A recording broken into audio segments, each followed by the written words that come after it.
بسم الله الرحمن الرحيم إن الحمد لله نحمده ونستعينه ونستغفره ونستهديه ونعوذ بالله من شرور أنفسنا ومن سيئات أعمالنا.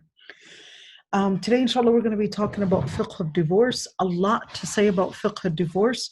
And when we're talking about divorce, we're actually talking about talaq, which is initiated from the husband. We're not talking about the divorce that is done through the judge or the divorce that is initiated by the wife, which is called khula. So let's just do this really quick in where we make it clear. In where one, the talaq that is issued by the husband, that is what we're talking about. That's the talaq. The talaq that is issued by the wife, that's actually called the khula. That's different. This is something we're going to talk about next week, inshallah. The talaq that is issued by the judge or family, who acts on behalf of the judge, that's a whole different story, and that's more of talaq lid-darar, or it depends on the situation, whether it's fasakh or not. That's a totally different topic. But here we're just talking about the talaq that is issued by the husband, which is the word anti taliq or taliq, etc. So what do we mean by that? We're talking about the dissolution from marriage in where the husband is initiating it. So the only kind that we're talking about is the one that is initiated by the husband. So not any other kind. So the man initiated this divorce. All right. The man initiated this divorce, and so initiated by the husband, and the husband was the one that actually said the divorce. So it was with him. He was the one that took the decision, etc. So that's exactly what we're talking about. What is the permissibility of divorce happening? So the permissibility generally, number one, Allah subhanahu wa ta'ala actually says in the ayah, الطلاق مرتين فإمساك بمعروف أو تسريح بإحسان. The ayah clearly says that divorce is twice. فإمساك بمعروف, that one would either keep the wife on good terms or let her go also in good term. Also Allah subhanahu wa ta'ala says, يا أيها النبي إذا طلقتم النساء فطلقوهن لعدتهن, that if you divorce your wives, then divorce them for a certain waiting period time. And وأحصوا العدة, meaning أحصوا العدة, you have to count those waiting period days. The other part is that Allah subhanahu wa ta'ala says, لا جناح عليكم إن طلقتم النساء ما لم تمسوهن أو تفرضوا لهن فريضة. That there's no sin, if you divorce the women, that you would divorce them, that ما لم تمسوهن, in case when you do not touch them, or تفرضوا لهن فريضة, or تفرضوا لهن فريضة, meaning that you would let me just make sure of something. تفرضوا لهن فريضة, meaning that that تفرضوا لهن فريضة, that they would give them their mahar. All right. From the sunnah that the Prophet ﷺ had actually himself divorced Hafsa, the daughter of Umar ibn Khattab, once, and then brought her back. And the other part, which is that the Prophet ﷺ actually mentioned that any woman that does not, or any woman that seeks divorce, then it would be haram for her to seek divorce unless there was a reason. So unless there was a good reason. Now, different opinions between scholars on the authenticity of that hadith, but generally, who is allowed to issue a divorce? You guys, this is just an intro, because we're then going to get into the controversial topics. Who's allowed to issue a divorce? Number one is that the person that is qualified to issue a marriage is the one that's qualified to issue a divorce.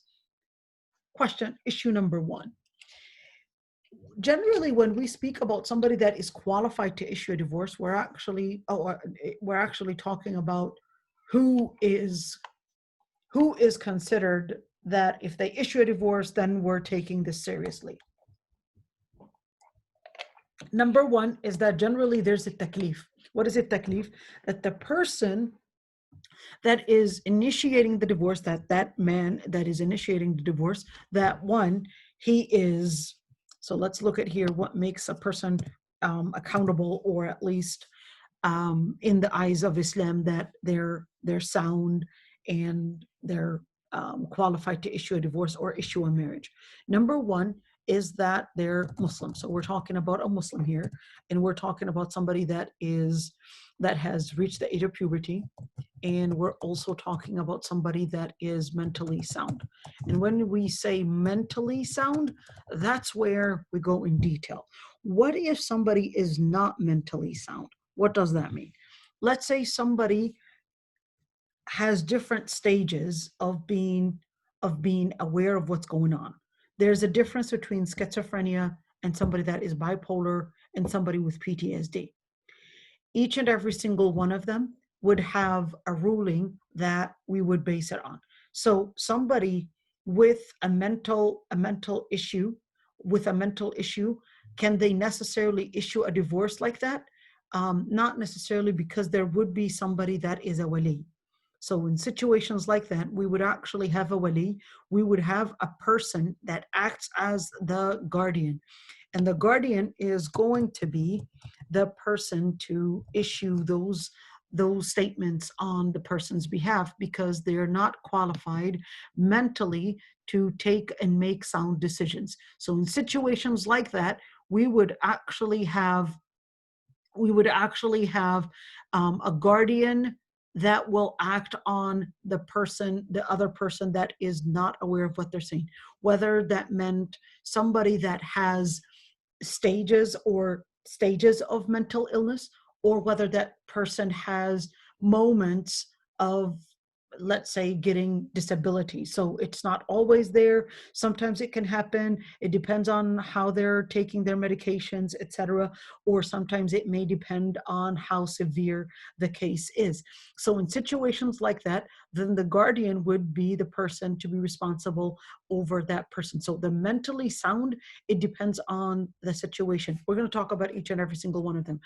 The other part, which is the power of attorney, we're going to talk about, can somebody have a power of attorney and the other person act on their behalf and actually issue a divorce?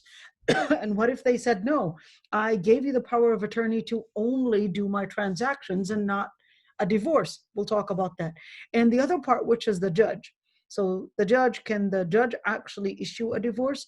And that's something that we'll talk about in the future. So what if the husband didn't want to issue a divorce, and the judge said, no, we're going to issue a separation here because of 1, 2, 3, 4. And how does that happen? So that's what we're going to talk about. Hopefully today we'll have the time.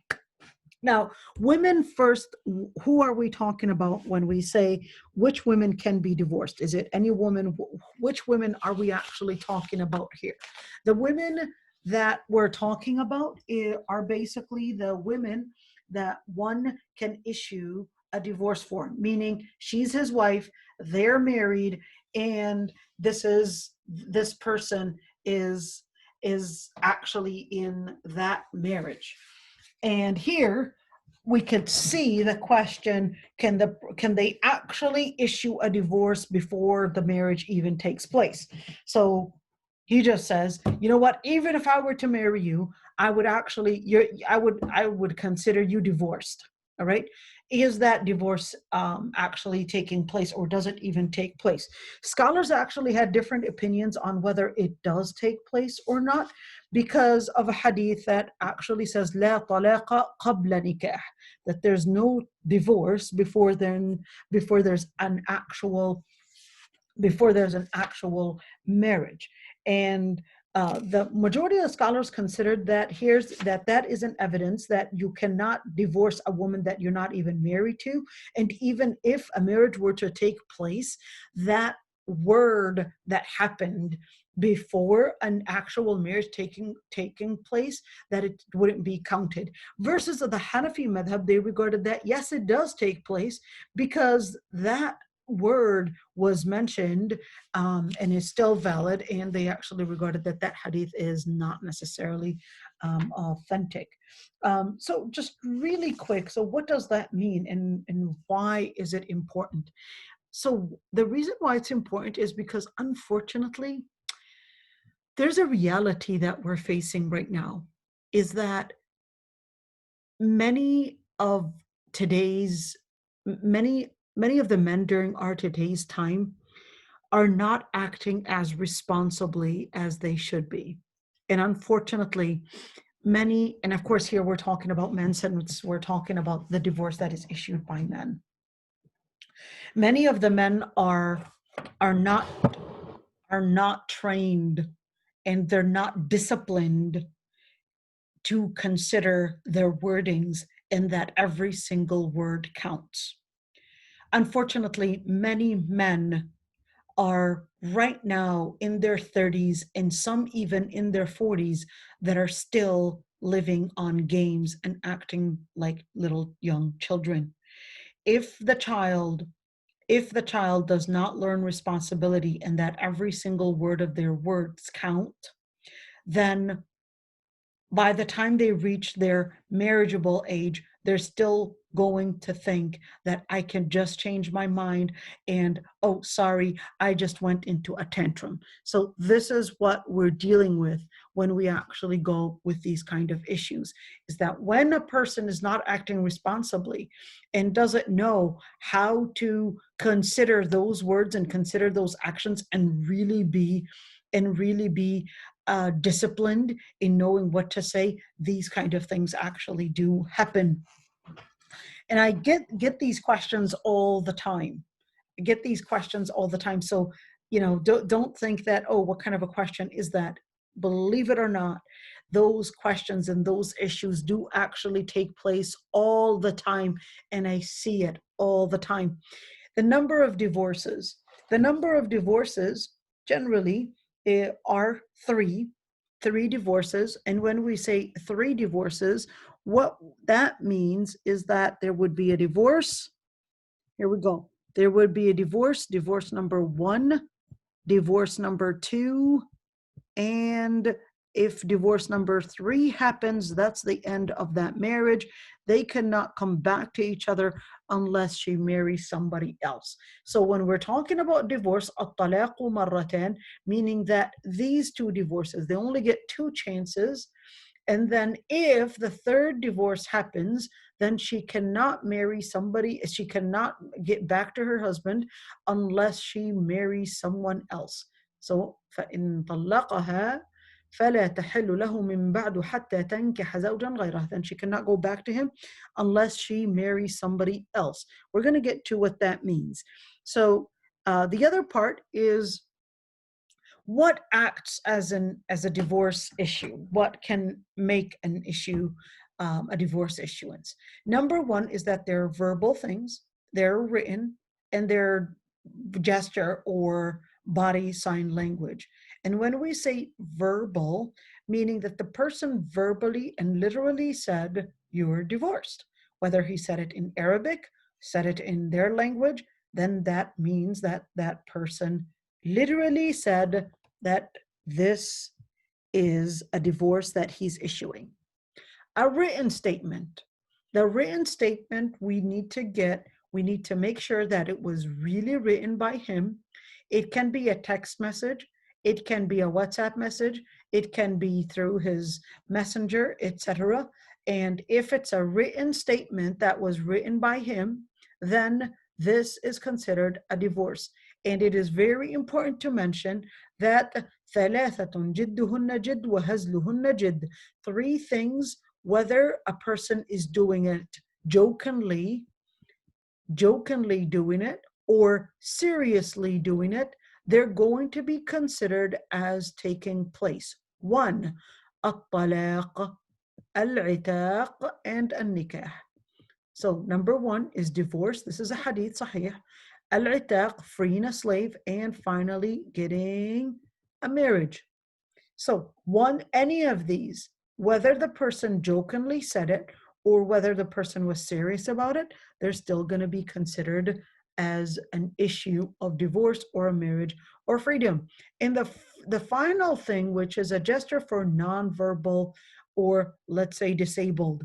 If the person is disabled, only if the person is disabled, I should have put a sad face, but only if the person is disabled and cannot use the written or the verbal, and they use the gesture or a sign language, then their divorce, if we know and we ask somebody that is specialized in sign language and they said, yes, this sign actually means that they're divorcing, then that would actually mean that this divorce is issued and actually takes place for a disabled person.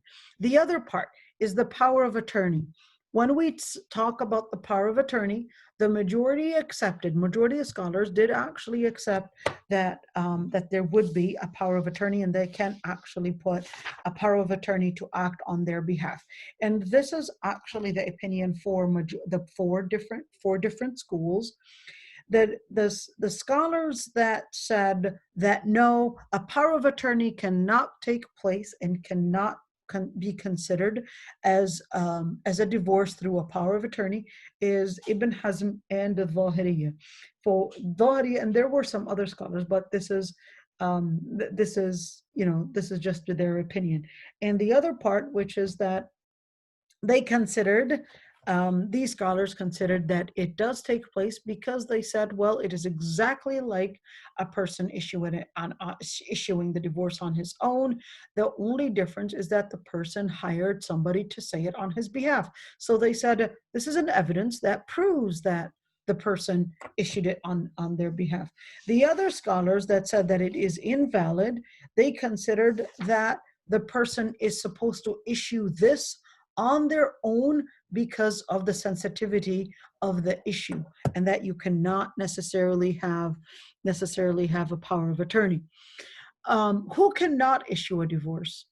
Number one, and this is one of the most common issues, غير مكلف, somebody that is not, this is general, somebody that is not in a state of taklif, whether they are too young, whether they are mentally disabled. So mentally disabled, and we're going to go in detail with that, and whether they're not Muslim. Okay, they left Islam. If they left Islam, that's it. They cannot issue a divorce because the qadi is going to come inside the story and actually say this marriage is going to be separated, and that's basically it. Now, the other part is that the scholars differed in their opinion on a person that is mentally disabled. Oh, can you guys actually see my screen? Yes, you can. Okay. The scholars then had differences of opinions if the person is not 100% mentally disabled, but they could have been disabled by their own hand, meaning that they did it to themselves, such as being drunk, or probably being in extreme anger, or probably being in a state of matuha. I'm going to talk about this one, or maybe a person that's asleep, or PTSD, or different things. So I'm going to talk about each and every single one of these, because as much as you think that drinking is not common in the Muslim community, you're actually wrong. You're very wrong. Drinking is right now, drinking drugs is a lot more common than myself I ever thought. And unfortunately, it is becoming a trend even among women. And I get these cases a lot where women would call me and tell me that they are actually addicted to drinking. Anyhow, so when we talk about غير مكلف, I'm going to comment on the issue of ma'tuh. Let me start right there first, because when we're talking about ma'tuh, what a ma'tuh person is in fiqh, it's a person that may say things that are not that are not reality. Let's say it that way. They're not reality. May hear sounds such as schizophrenic, may hear sounds, but they're not actually they're not real. May say things that are totally not real. We know that the person may say you put or may say that the water is polluted, or may claim that somebody is tapping their phone, or may claim that their wife is putting poison in their food, etc., when we know that person is actually schizophrenic, that they're going to think that all the people around them are somehow joined in a conspiracy to kill them or whatever it is. This is a person that is ma'tuh. This is a person that is ma'tuh, in a state of atah. Now, for these people that are in a state of atah, we would actually deal with them based on the situation. One, that they would have a guardian. The guardian would be the person to act on their behalf on cases of, one, social issues such as divorce, marriage, etc. They'll act on their behalf. And the other part, which is financial and transactions, the person, his family, or whoever is their legal guardian is going to actually take over and conduct the financial transactions on their behalf. And of course, finally, the issue about worship, if they're able to understand how to apply a text, and they understand what that text means, then they would be considered held accountable to a certain extent. How much and how far are they held accountable for? We don't actually know. We'll just leave it to Allah subhanahu wa ta'ala to judge them for it. We don't really know. So let's say somebody committed suicide. We don't really know whether they're held accountable or not, because we don't really know during that moment that they committed suicide, and were they mentally sound? Were they in a state of understanding what the text is saying and applying it? Or were they in a total atah at the time? Were they atah to mean that their understanding of reality and what they are saying are not compatible? They're totally separate. Their understanding of reality is fragmented or disabled, let's say it that way. So in situations like that, there would be a guardian. And a common issue that I get is somebody with PTSD. I remember one time getting a case where this Moroccan sister was married to this Moroccan man, and every time they would be sitting together, he's got this extreme PTSD, and he would always ask, did I divorce you? Are you sure I didn't? Did you touch me? Did I wash my hands? And he'll probably go maybe 15, 20 times just to wash his hands, or in total confusion, not sure if he had divorced his wife or not. And she would keep on telling him that no, a divorce didn't take place, but he would still be in extreme doubt. In situations where we're talking about, for example, things like PTSD, or we might be talking about where it's complete unawareness of reality, etc., those people, their divorce would not take place unless the guardian takes over as the power of attorney, or the guardian to act on that person's behalf. And they would be the ones to take over on their financial, social, and of course other transactions that relate to decision making. Let's see, I do see some questions here. So let's see. The wali is required to be Muslim for the women. Does the attorney need to be Muslim? It's a very good question. So the power of attorney is just to issue a certain document. The power of attorney does not need to be Muslim, with differences of opinions between scholars, because what the power of attorney is doing is just delivering al-irada, is just delivering the decision that the person himself is doing. So it is exactly like having a lawyer. So the lawyer does not act on his own. the lawyer or the power of attorney just documents or just does what the original person wants. So he's just delivering that message to issue a report, to deliver the message, etc. So he's actually just delivering the first person. What does extreme anger mean? I'm going to talk about that in just a bit, inshallah. Where can I find proof divorce continuing even in counting even in joking? That's the major hadith. This is the hadith. The hadith, ثلاثة جدهن جد وهزلهن جد. Three things, جدهن جد. The jad in them, the seriousness in them, or joking in them, actually takes place. This is actually a hadith. This is a hadith, and it's actually an authentic hadith. So this is the main hadith, that three things that are actually considered. So we're going to talk about the extreme anger. Yes, I can actually share the PowerPoint, inshallah. The other part, which is extreme anger. When we talk about extreme anger, there are a number of things to mention. Is that the Prophet ﷺ actually said, لا طلاق ولا عتاق في إغلاق. Now this hadith, different opinions between scholars on the authenticity of this hadith. What does extreme anger mean? What does extreme anger mean is a common question. And unfortunately, many times,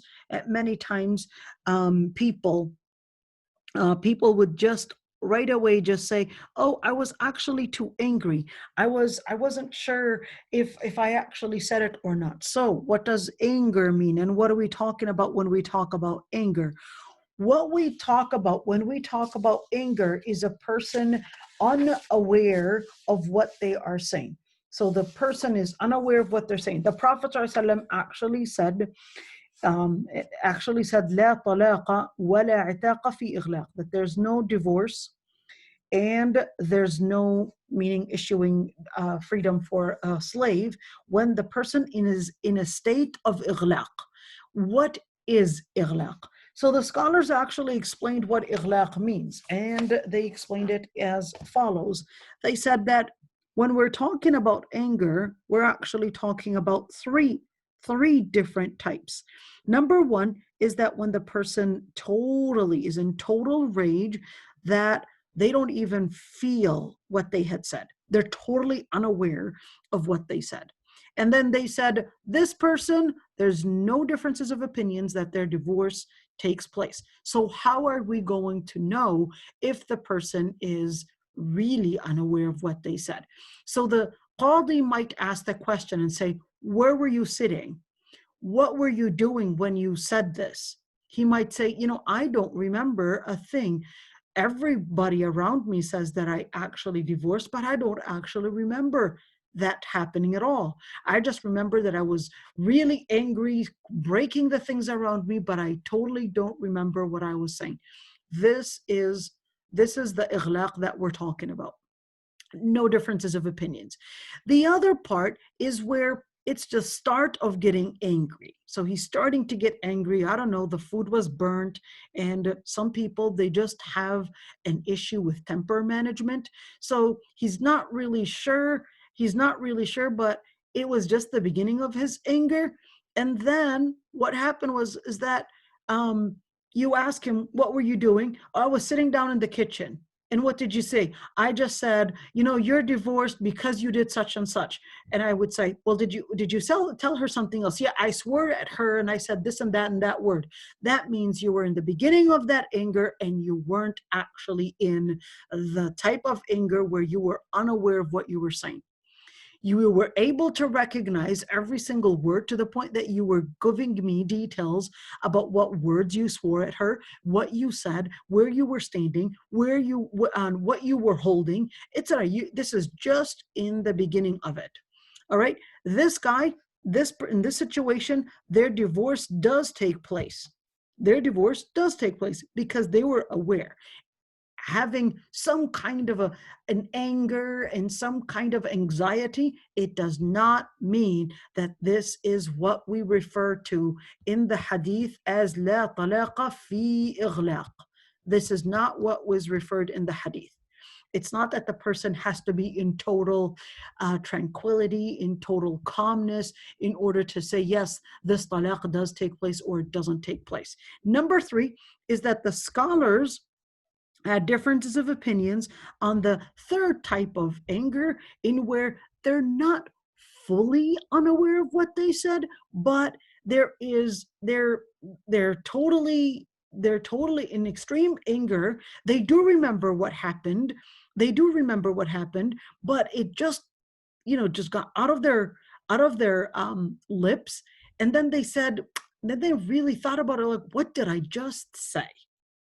This differences of opinions between scholars on this, in where is it really considered ighlaq or not? This is usually the most thing that happens. This kind is usually the most that happens, and that's where scholars had differences of opinions. I get a lot of these questions. So I would ask the person, what were you saying? It was like, oh, I said it, and I know that I said it, but I regret it just a second later, because I didn't realize what I had said until it got out of my mouth. This is so common. I know that there are questions out there. I'll get to those, inshallah. You can all write your questions. It's okay, whoever wants to write a question. The other part, which is the person that is in a state of being drunk. Unfortunately, like I said, it is so common. And let me comment on the issue of being drunk for a bit, because unfortunately, I'm starting to see that so frequently. And I'm even starting to get many cases where women are, like I said, where women are also addicted to drinking. So Allah subhanahu wa ta'ala actually says in the ayah, Ya ayyuha alladhina amanu innama al-khamru wal-maysir wal-ansab wal-azlam rijsum min amal ash-shaytani fajtanibuhu la'allakum tuflihun. Allah subhanahu wa ta'ala says, talking to the believers, innama al-khamru wal-maysir, that drinking and gambling, wal-ansab wal-azlam. Ansab wal-azlam is just like lottery. رجس من عمل الشيطان. It is an impurity. It is an action of shaitan. It is an action of shaitan in order to bring you and take you into a delusion. فَجْتَنِبُوهُ. And the word فَجْتَنِبُوهُ in usul al-fiqh is even farther, and it is even a lot more, what is the word? It's a lot heavier in telling the person to totally repel than the word haram. Because the word فَجْتَنِبُوهُ, it doesn't mean that you just not do it, but it actually is a farther word to say, don't even get near it. Don't just think that the limit is just to stay away from it, or that not to drink, literally not to drink, but don't even, that area that has drinking in it, a bar, a restaurant that has drinking, a place, people that have this as a habit, a party that has drinking involved, don't be in it. It's actually haram to even be present at that area, even if you yourself are not drinking. Even if it's at another table, you don't belong there. Even if it's at another table, don't even go that area. And in Sahih al-Bukhari, the Prophet ﷺ says, لا يزني الزاني حين يزني وهو مؤمن ولا يشرب الخمر حين يشرب وهو مؤمن ولا يسرق حين يسرق وهو مؤمن ولا ينتهب نهبه يرفع الناس إليه فيها أبصارهم حين ينتهبها وهو مؤمن. That in generally, the person in that state, when they're actually drinking or doing any of these haram things, that they have actually lost a major loss, which is the level of iman that they're in. And the Prophet ﷺ in another hadith actually says, Man shariba al-khamra fi dunya thumma lam yatub minha حُرِمَهَا فِي الْآخِرَةِ. That whoever drinks khamr in this life, that on Judgment Day, Allah subhanahu wa ta'ala would would take it away from them. I got a message from a very, very dear friend, Samia Ahed, on Facebook. Samia حبيبة قلبي, الله يا ربي يرزقك الجنة وين ما كنتي, الله يا ربي يحميكي, والله يا ربي يجمعنا وإياك في الجنة. Samia Ahed, sisters, is one of the most dearest sister to my heart. A sister that has um, a, um, a sight disability, but she has an ability to bring about those smiles to every single person around her. MashaAllah, Hafidh al-Quran, PhD in Islamic studies. And every time you would be around her, you would always feel that this person can see what you cannot see, that she can see what you cannot see, because true seeing is when you see with your heart and not with your sight. And that's why Allah in Islam, they would differentiate between somebody that is al-basira and al-basar. And this woman, نحسبها كذلك يا ربي, with great basira, with great and deep insight. It's even if she's got a sight disability, but great insight. Allah yarda annak Samia, could not ignore her message. Allah yarda annak ya Rabbi. All right, so let's continue. That when we look at drinking, it is al khaba'ith. It is actually the mother, or it is the highest level of any type of impurity that will bring in lots of destruction in the lives and will take away the person's most important gift, which is the gift to think, the gift to see wisdom, the gift to distinguish right and wrong. And once you have disabled that gift, you have disabled the most precious gift that Allah subhanahu wa ta'ala had given you. And in order to stay away from that, you must stay away from all that leads to it. Even if there are people around you, do not be friends at all with somebody that has any drinking habit at all. You can have an acquaintance, but don't be friends with somebody that has a drinking issue. Don't say, I'll give them hidayah. You can give them hidayah, but not every single day that you go into that visitation and be around them, because it is a fitna. All right, let's go on with a drunken person. Is their divorce actually Allah yarda alayha Samia. Is the person that is a drunk person, does their divorce actually take place or not?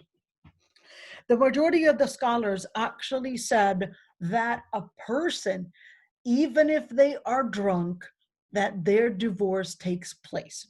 And they supported their opinion by saying that, well, they're the ones that put themselves in that state, so to consider that as a disability is wrong, because they're the ones that disabled their mind. In other words, it was they who disabled their mind, but they weren't born with this mind disability and where they're not understanding. So they regarded that that's not a disability, it was something they initiated. Yet other scholars, and including some of the Sahaba like Uthman bin Affan, they said no, a person that is drunk, even if they put themselves in a mental disability, meaning in a drunk situation, that that disorder that they put themselves in, it disables their ability to process thinking, and therefore their divorce does not actually take place. And this is actually a very considerable opinion, although I must admit, it's easy to just say, okay, you initiated, or you are the one that caused this drunken situation, and therefore let's just end the divorce, or at least end this marriage because you initiated the divorce. But it's really important to understand that unfortunately, men are not as men as we used to as before, and many people are not acting responsibly. And if we are going to end every single marriage on every single reason, then we're actually not going to have any standing marriage. Unfortunately, there's so much out there that I had seen. Let's see. Here's a question. For my own understanding, where can I find a divorce counting? Even I'm joking. Okay, we mentioned that one. Can someone divorce with timeline? I will divorce you after such and such period. We'll answer that question. Many times, the husband said he will divorce me in anger and come back and said he didn't mean it last year. He was extremely angry with me because I found a message of him telling his friend he was going to divorce me and screamed talaq 3 times after he called his father to see. Okay, we're going to get to that, inshallah. Regarding being around drinking people, what about for a convert and that's her family? How will she manage to visit them? So generally speaking, as much as you can, لا يأكل طعامك إلا مؤمن, for the last question. And for the other questions, we're going to get to your questions. For if the family is drinking, it is very important to also teach them how to respect your faith and how to respect you are trying to grow in your faith and trying to grow spiritually. And it's really important to, just like they expect you to respect their faith, it's very important that you could ask them and teach them how to respect your wishes, and that drinking, let's just put that away, because I would like to talk to you personally and talk to you mind to mind, and I would hate to see you drunk. I mean, even in American or at least European or non-Muslim culture, drinking is still seen as somebody that is not done by a sober person. That's why you could get a ticket and a DWI if you actually drive and drink, and that is considered a felony, even a huge felony, even by law. And it is actually, it is something that you can get prison for, etc. So until now, everybody, as far as I know, actually worldwide sees that drinking is not making somebody look mature. And that's why you don't go to work drinking, and that's why they'll drink on the weekends, just because they can't go to work being drunk. Anyhow, a lot to say. So let others, and even if it's your family, I mean, my grandmother, I don't know if I said this before, but I actually come from, my grandmother, who was actually a nun and was not Muslim, of course. And in fact, she died as a Catholic and was a nun. And lifestyle was totally different than ours, but generally, it's not like I'm foreign to what it means to have somebody that is not Muslim in your home. All right, let's continue. The other part, which is conditioning divorce talaq, which is conditioned talaq. And I want to comment on that one because we just had a question. So what does that mean? So the person is using the term talaq. He's saying, listen, you would be talaq if you did such and such. All right. So you would say, if you leave the house, you're divorced. All right. Or he would say, you'll be divorced if you go to your family's house or whatever. All right. So the majority of the scholars considered that if the condition did take place, meaning she really left the house, all right, then they said that this actually makes it a divorce. Because he said, if you leave the house, you open the garage, whatever it is, you're divorced. All right. Majority of scholars said this is a divorce. Other scholars, such as Ibn Taymiyyah and others, they actually said, no, it's not necessarily a divorce per se. And they considered that the person, if the context of their wording would mean, that they're just saying, I don't want you going there. So they just said, listen, you'll be divorced. It was used as a way to threaten the person and not really mean divorce. So some of those scholars, they said, well, if they really wanted to prevent something happening, then that would not be a divorce. And they said that would mean, if their intention, it's not their word, but if their intention was to prevent her from going to her sister's house, family, get out of the house, whatever it is, then they said this would be a kafarat yameen. What does that mean? Yameen let me use this word right here. Okay, pay attention to this one. Yameen is different kinds. What is a yameen? All right, let me do it right there, and I'm going to use this little space so that we could see it. Okay, so in a situation where there is yameen, what is yameen? The person said wallahi, or in this situation he said you'll be divorced if you leave the house. All right, in this situation then we've got three different cases. All right, case number one is that if they actually can afford to pay 10 meals, to make 10 meals for needy people, not family and make a party, but needy people. All right, so make 10 meals for 10 needy people, or clothe 10 needy people. Or if they cannot afford, so only if they can't afford, then in that situation, that's when they would fast 3 days. All right, they would fast 3 days. That's what the kafarat al-yamin is in this situation, according to some scholars.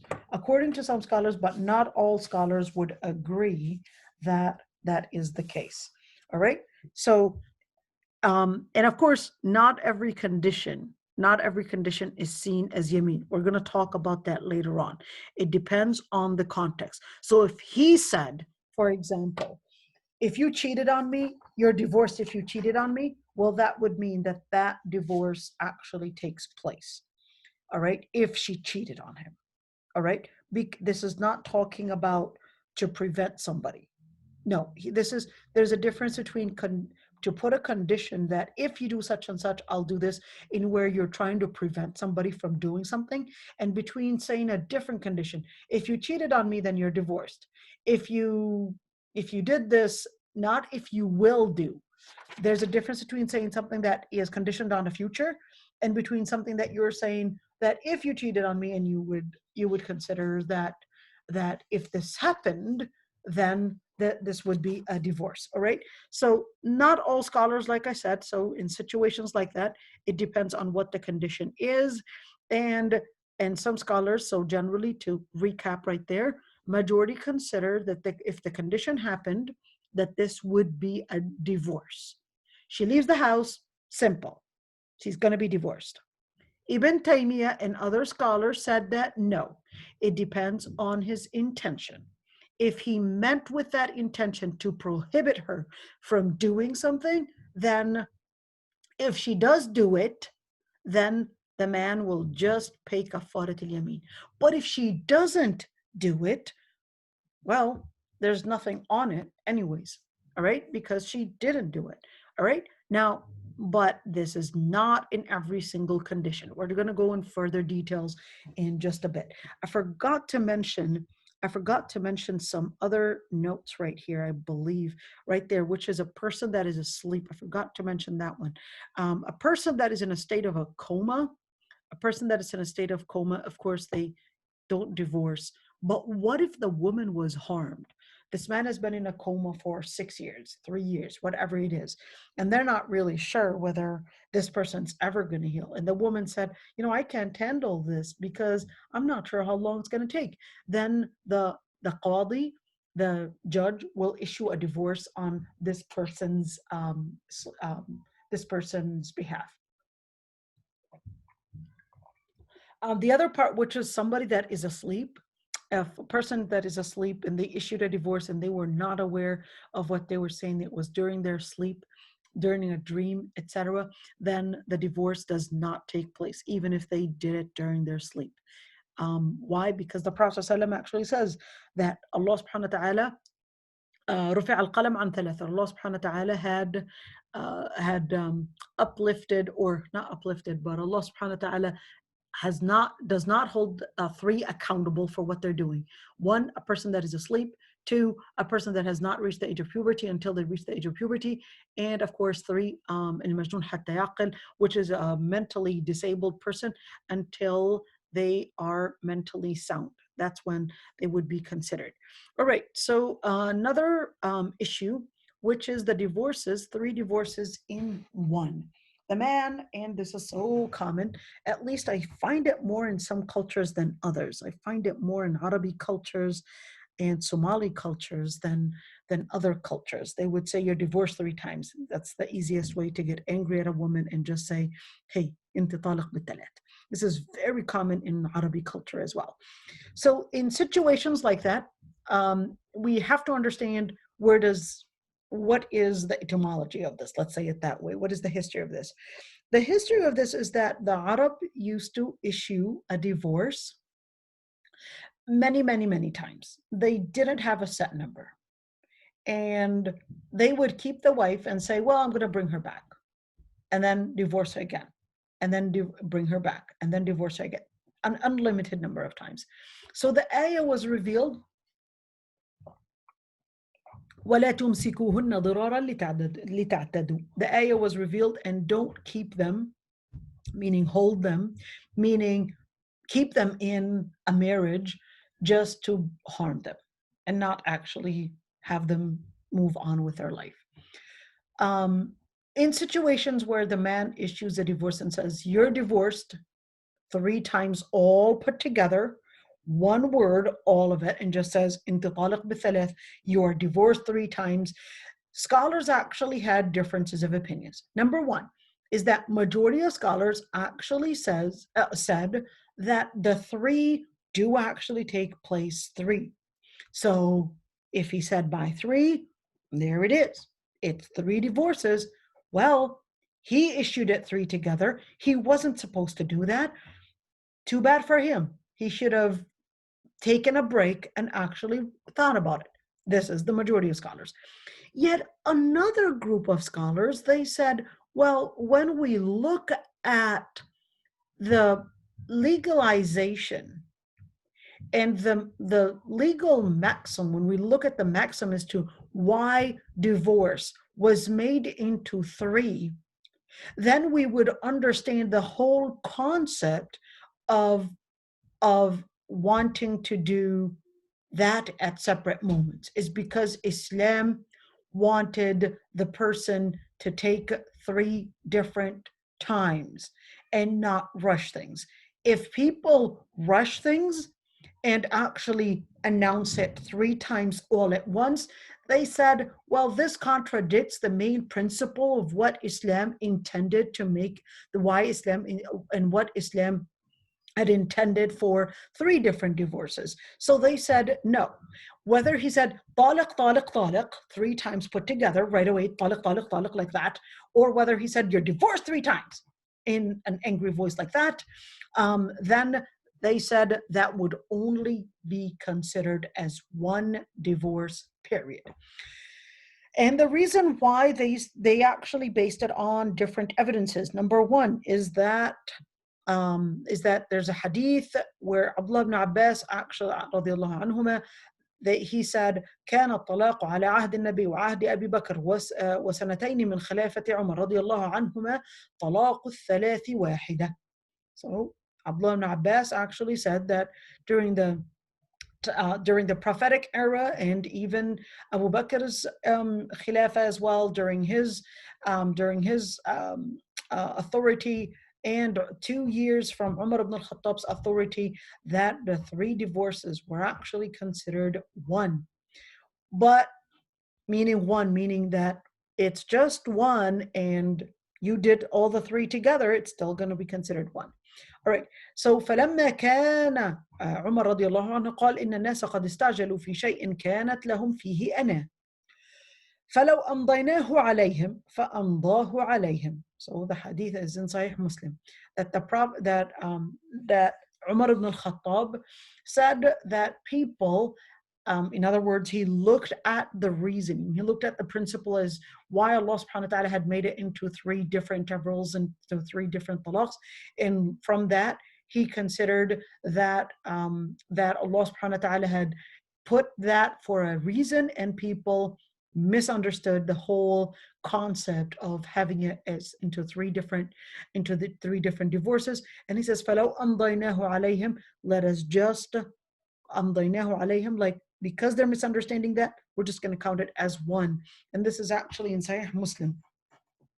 And another hadith is that one of the Sahaba, أن أبا ركان طلق امرأته ثلاثا فحزن عليها فردها عليه النبي صلى الله عليه وسلم وقال إنها واحدة. That the hadith in Musnad Ahmad, that Abu Rukana, that a Sahabi, that he divorced his wife 3 times all at once. He was extremely sad because of what he had done, and the Prophet ﷺ just told him to bring her back and said, "This is just one." That this is just one. All right, so here we go, going back on divorce. What if the person says, yeah, I did actually do it, but I'm just going to go back on it. Yeah, everything, I did it, but I'm going to go back on it. If the divorce happened with complete awareness and it didn't happen where the person said they're all 3 together or said طالق طالق طالق, the person cannot go back on it. Why am I saying this, or why are we saying this? Number one is that in a situation where, I mentioned those times when the person may not be in complete awareness, such as a person is drunk, a person is under compulsion, somebody forced him to divorce the wife, and scholars would go in detail. What if compulsion meant, he wanted to issue documents for his second wife? And with this secular system, they're saying, well, if you need to issue a document for your first wife, for your second wife, you would need to divorce the first wife. And he felt, well, I need to bring in my family. I've got 5 kids from that one. I've got 3 kids from that one. Some scholars, modern scholars, did actually consider that the divorce that he might issue under this type of compulsion, where he feels, well, I don't know, but I need to make sure that these 2 families are together. Some scholars did actually consider that as ikrah, that it is a type of compulsion, which is that he needs to get those papers done for the second wife to bring her into the country. And in order to do that, he needs to issue a document that makes the first wife divorce. So this is actually an opinion. So this is just on the side.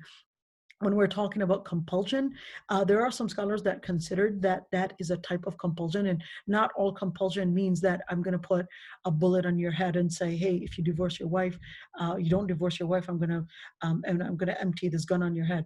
The compulsion actually has different ways. Compulsion can mean one where you are threatened, your body is threatened, your financial your money is threatened, your life is threatened, your body is threatened, I'm going to harm you in such a way, or whatever it is. This is a type of threat. Or that, yeah, I'm going to be losing all the family, I'm going to be putting my family in danger. That's a type of threat. All right. And just, I just wanted to mention that compulsion, because most of the cases that I get are in that type, in where he wants to marry he's married to a second wife, has 5 kids, and wants to bring the kids. Anyhow, the other part, so if we're talking about that, there's complete awareness, and we're not in those areas where scholars had different opinions on, drunk, sleep, coma, whatever it is. All right. And the person did it separately. So the person did anti talaq, he said, you're divorced. And then later on, a few days later, he said the same thing. And a few days later, there's no way to go back on that. You were supposed to consider things better. All right. And unfortunately, this is so common. This is so common that I get. And just think that, oh, I could just do many divorces and I could just regret it and say, oh, I lied about it. I was angry and I made myself like I was unaware of what I said.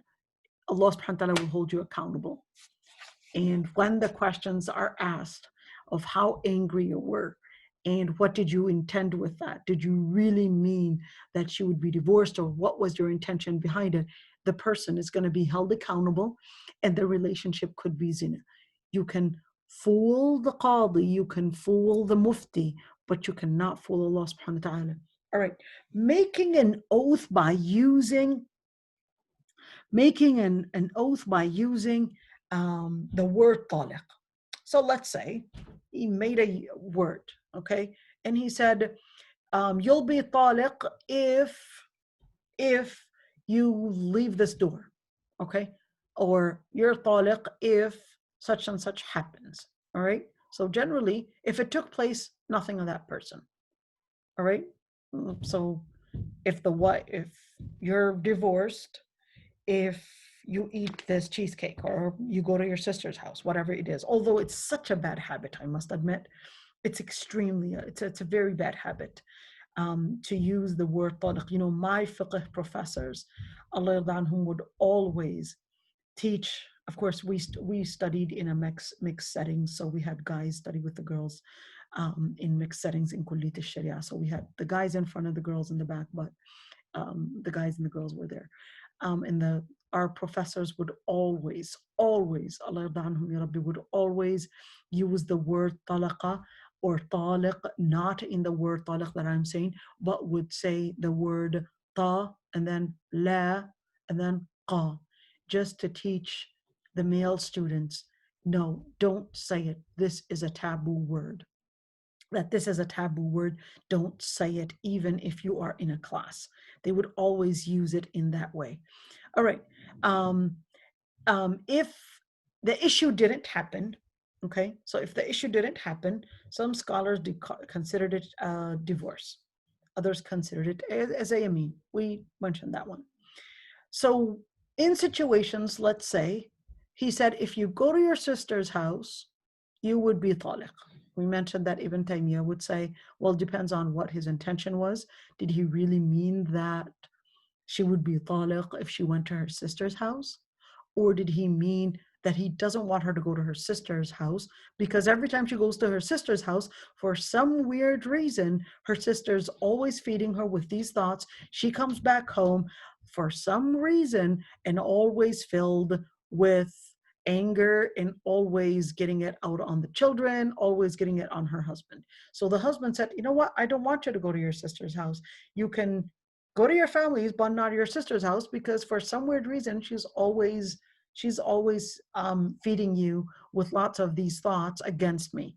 So in situations like that, and the man decided, maybe I shouldn't, because then I'm doing and I'm here committing a sin. So in situations like that, the Prophet ﷺ actually said, "Man halafa ala yamin, man halafa ala yamin." Whoever makes an oath, فرأى غيرها خيرا منها, and then saw that other decisions are better than the yamin that they had made, then فليأتي الذي هو خير. So here's what they do. فليأتي الذي هو خير. Let them do what is best. So this is what they have to do. فليأتي الذي هو خير وليكفر عن يمينه. Then they would pay the expiation. They would pay the expiation, which is what we said, that they would feed 10 people, 10 needy people, not a party, 10 needy people, or clothe 10 people. Two exceptions that makes this not an oath. If the person actually said, علي الطلاق منك, so he's directing his words to the wife, and he says, you know what, علي الطلاق منك, or you know what, you'd be divorced if such and such happened. That means he really did mean it as a divorce and not an oath. Or he said, you know, connected it to the marriage and said, you know, علي الطلاق من زوجتي, or my wife would be divorced if you would, I don't know, do such and such. All right. Some scholars did not consider these two mentioned exceptions, but just to mention. Why am I mentioning these? Because many times you can come across some scholar or some qadi that may use some of these opinions, and you would be, well, that's not what I heard her say.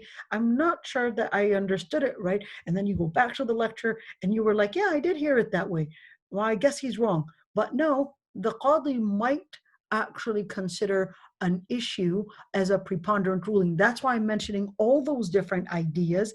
That way, when la samhallah something happens, you would be aware that the judge that you went to or the qadi that you went to might actually consider one opinion that is different than the opinion that I regarded as preponderant.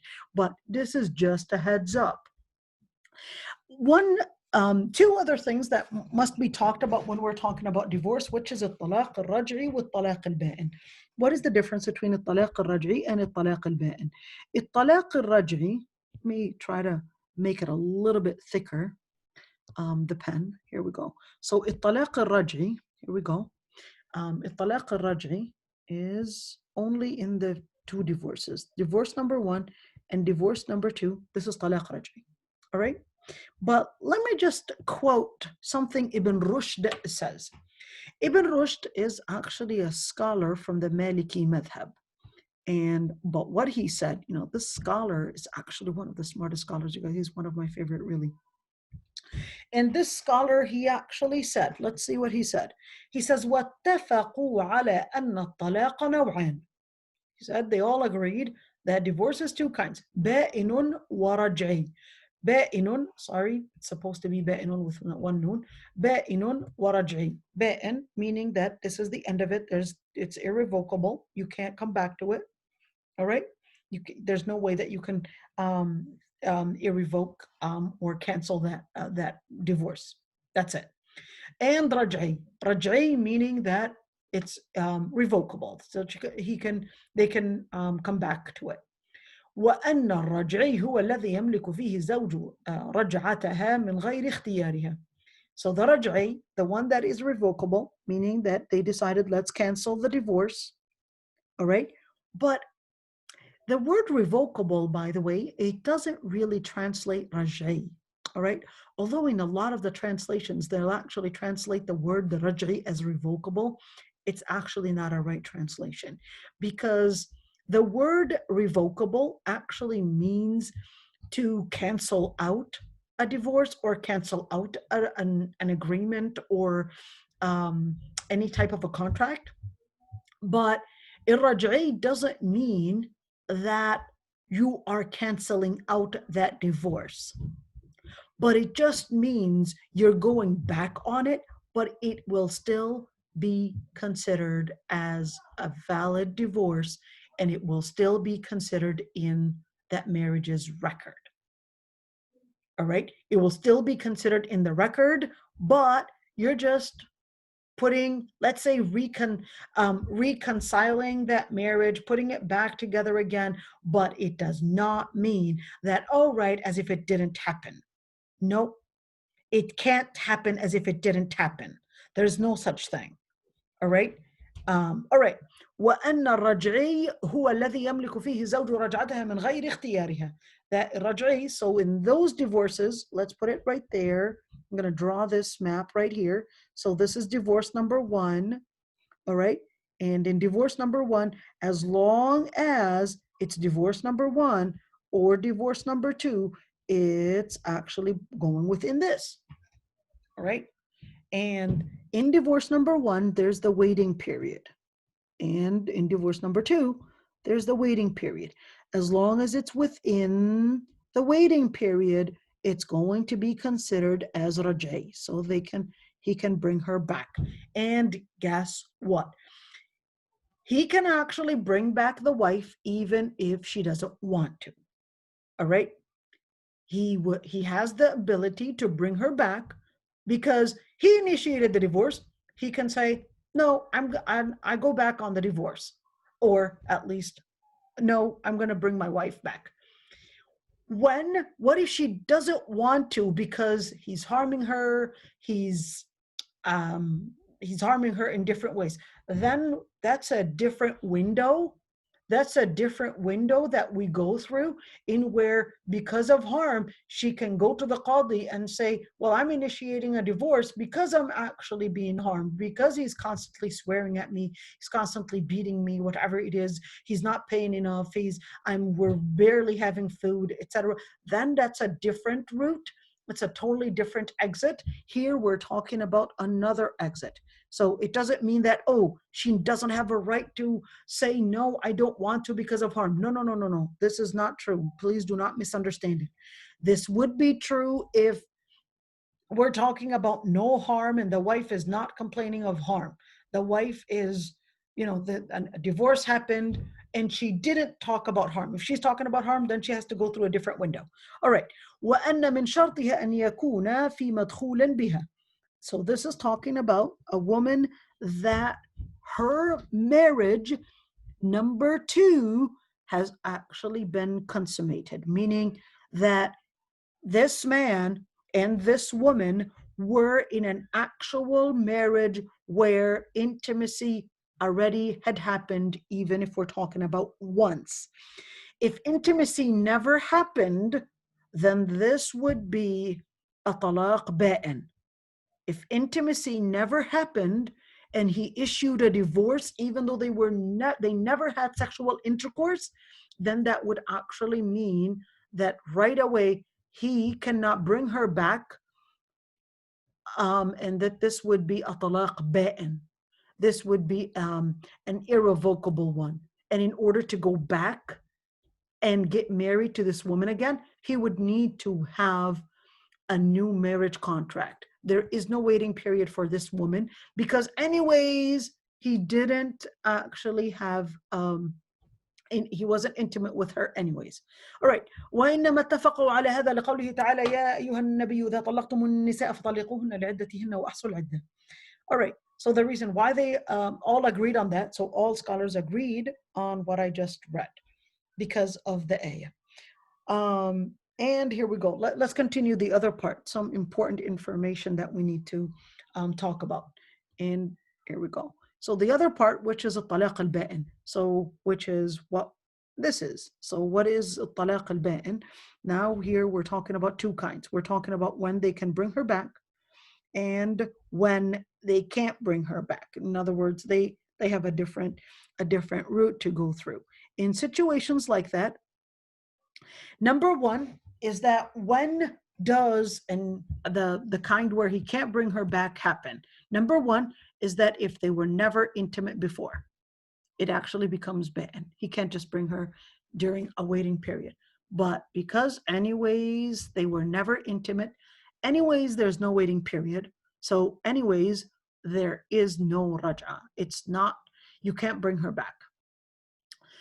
And من قبل عد التطليقات, and there, when does it happen? بينونة, the ba'in. Well, if we're looking at number of divorces. So number of divorces, if it happened 1 and then he didn't bring her back during the waiting period, then it becomes ba'in.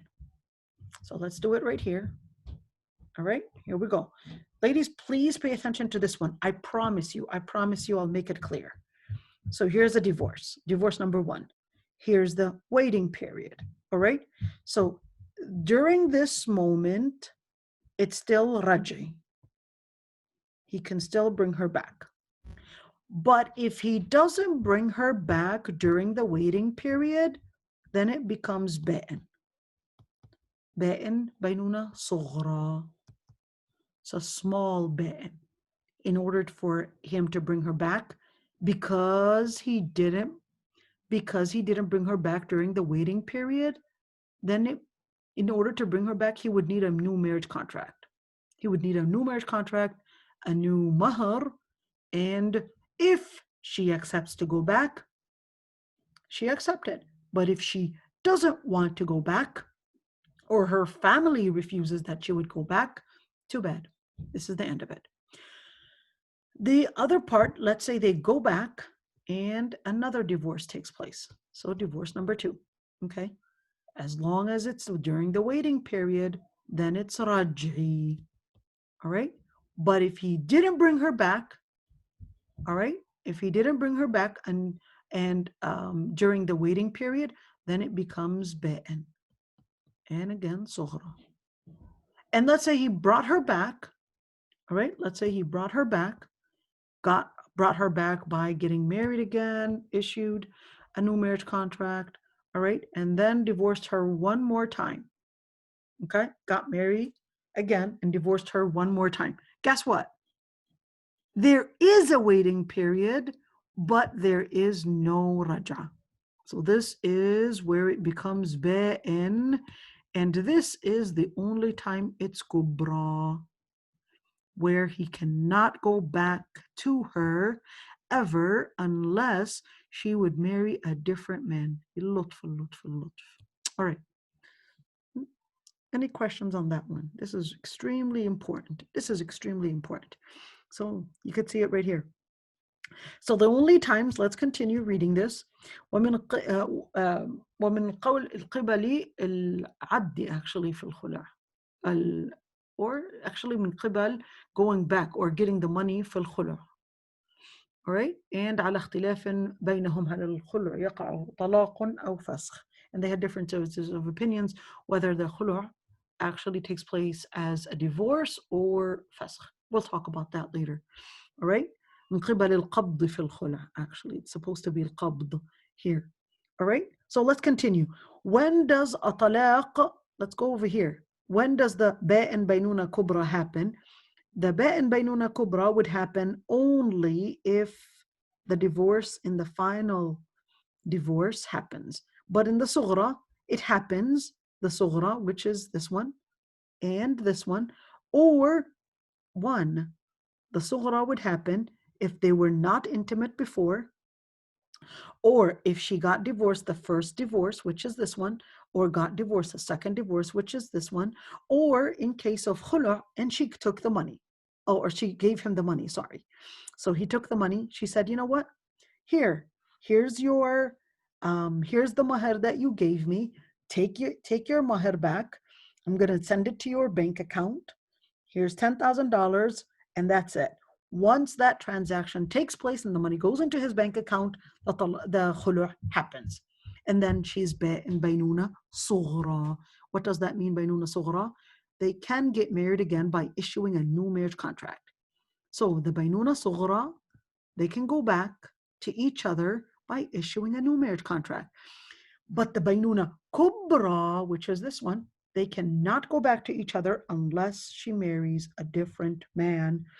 And without prior agreement, her second marriage just doesn't work out, and she can then marry her husband back again.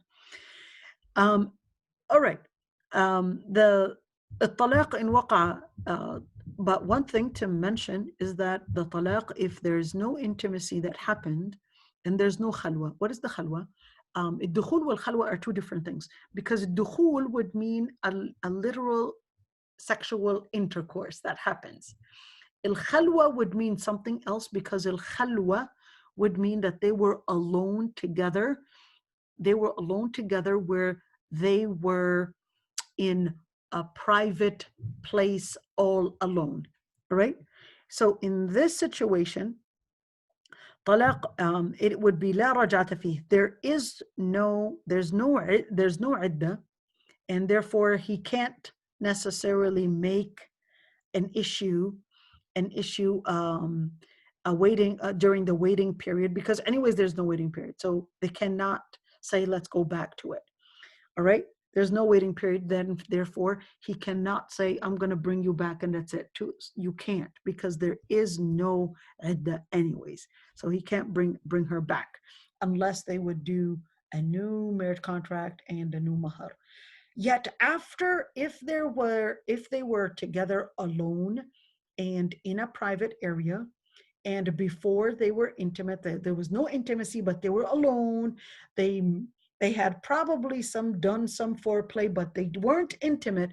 Scholars actually had different opinions between them if this actually takes place as baynuna sughra or not. So they did have some foreplay, but not an actual intercourse. That's when scholars had different opinions on whether this is ba'in as this one, whether there is no idda, and therefore he can't bring her back, or whether in order to bring her back he would need a new marriage contract and so forth. All right, let's move on right there. Hopefully we can finish a lot of this today, inshallah. All right, we mentioned that one. Okay, we mentioned that one.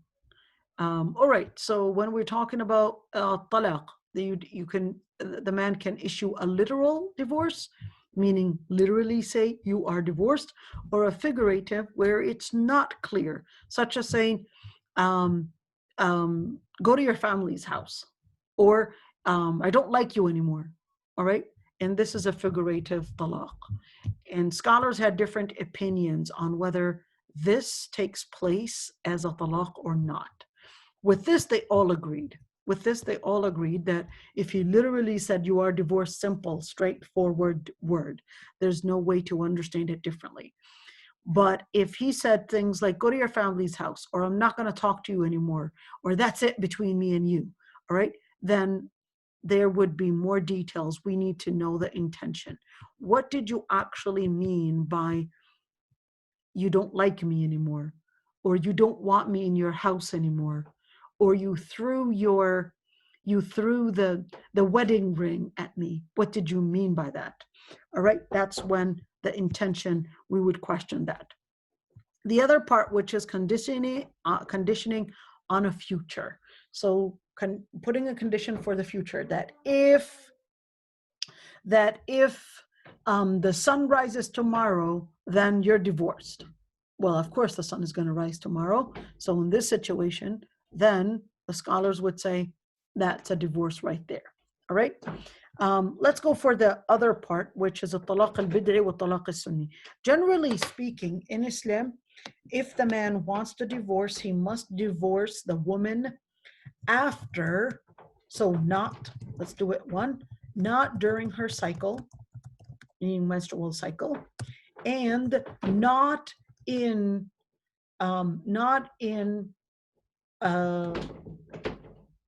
a situation where she is free from cycle, but was intimate with her. What does that mean? So he had slept with her yesterday, and today he's issuing a divorce.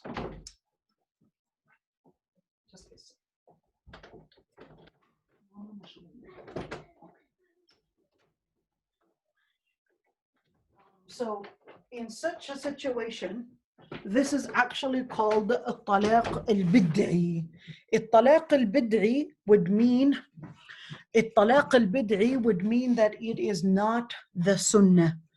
It is not the sunnah, or to divorce a woman during her cycle, or in a situation where it will make it longer on her to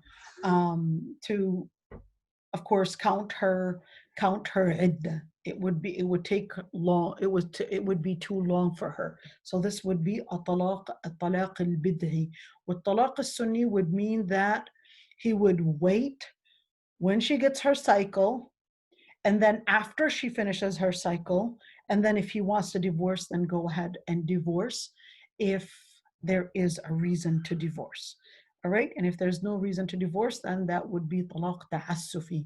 If there is no reason to divorce, and what we mean by there's no reason that is related to her deen. She's good in her deen, she's good in her health, mashallah. She's good in her aql, she's good in her mind. It's not like she's got a disability. She's good in her chastity, and she's a good woman generally, and she's, and even with the man, at least for the man, the money is where the woman has the right to say, I don't want this marriage because he's financially not able. So these are just fast issues. So when we're talking about talaq sunni, now scholars had different opinions if the husband divorced her wife during her cycle. In Islam, of course, Islam actually considered that would be haram to divorce a woman during her cycle, because of the fact that a woman is going through all those hormonal changes, and that anyways, when the woman is going through hormonal changes, the tantrums, the temper issues that she's going through is definitely going to affect the husband.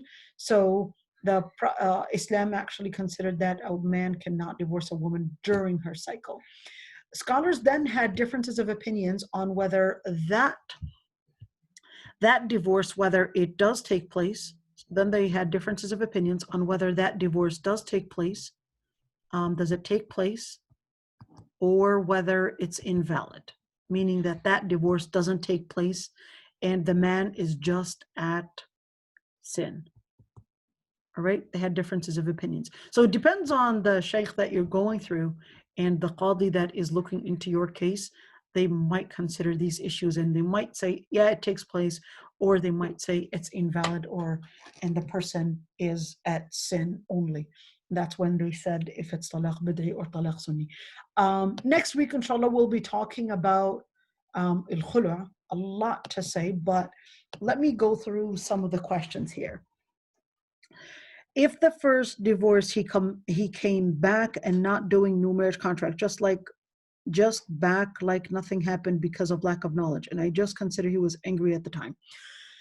So no, if he wants to go back, he must announce it that he's going back on this divorce, and he must announce it to witnesses to witness that yes, he's bringing his wife back. So he when the wife is in during the waiting period of the first and the second divorce, not the third, but the first and the second divorce, she can take off her hijab. She does have the right to get paid and all the expenses actually covered. She lives like a wife normally. But if he wants to be intimate with her again, he must announce that I'm bringing my wife back again. And differences of opinions between scholars whether he has to do that before being intimate, or if just being intimate and with the intention that that's it, I'm going to bring my wife back, that makes that as a raj'a itself, meaning he's bringing her back. So should the divorce be announced to witnesses too? Whether it was announced to the witnesses too, whether it was announced or not, in the end, is considered on the record in that marriage. Record does not have to be written. It doesn't have to be written whether they wrote it or not. In the end, it is considered. So whether you went and put it in some kind of a mahkama or a court or whatever it is, that's not what makes it considered or not. What makes it considered is if it actually happened or not. So if the husband issued to mean said your talaq, that's going to be considered, regardless of whether you went to document that or not. It's still going to be considered. Let's see the other questions. Regarding a divorcee, does her family have any saying on her going back to her husband?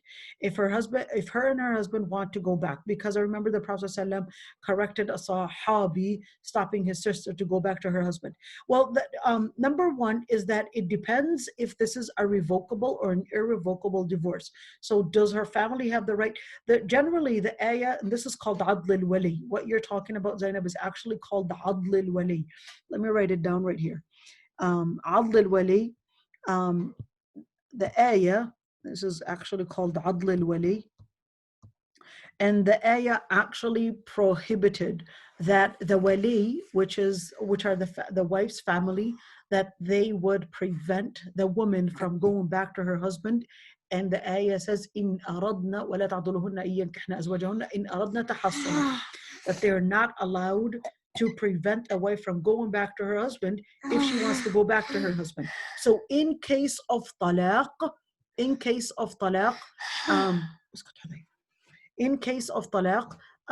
and she wanted to go back to her husband, yes, the family does not have the right to prevent the woman, whether it's their daughter or their sister, from going back to her husband. And this is strictly in the state of talaq al-raj'i. And then they'll have differences of opinions between scholars on ba'in. In situations of ba'in, what if it's ba'in and there's harm, etc. But generally speaking, all scholars would agree unanimously that they do not have the right. The family does not have the right. She wanted to go back to her husband during the waiting period, that she has the right to go back to her husband, and the family does not have the right to stop her from doing so. Regarding being around drinking people, okay, we mentioned that one. All right, so I think I answered all the questions. If anybody has any question, I'd be happy to answer it. The mic is all yours. So if you want to ask any questions, go ahead and raise your hand, and inshallah, I will unmute you.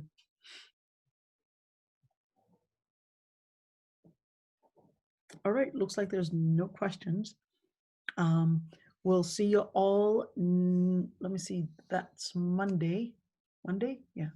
Monday? I forgot what it was. Yeah, but we'll see you inshallah all. And assalamu alaikum wa rahmatullahi wa barakatuh. Oh, here's a question that popped up.